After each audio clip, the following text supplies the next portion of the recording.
আমার কভার টিপটা যে কোনো একটা সাইজের হতে পারে, 5/8 হতে পারে, হাফ, 3/8, 560, 1/4, 360, 1/8, 160। তাহলে আমি যে কোনো একটা যদি এটা যদি সেন্টিমিটার বাইর করতে হয়, তাহলে আমাদের প্রথমে আমরা জানি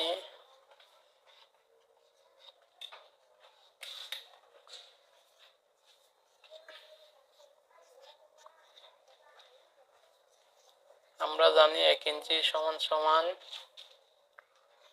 2.54 সেন্টিমিটার।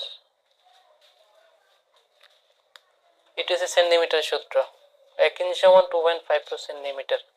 তাহলে আমার কভার টিপটা যদি 5/8 হয়, তাহলে এটা আমি 2.54 উপরের সঙ্গে যেটা আছে ওইটা দিয়ে আমি গুণ করব। গুণ করার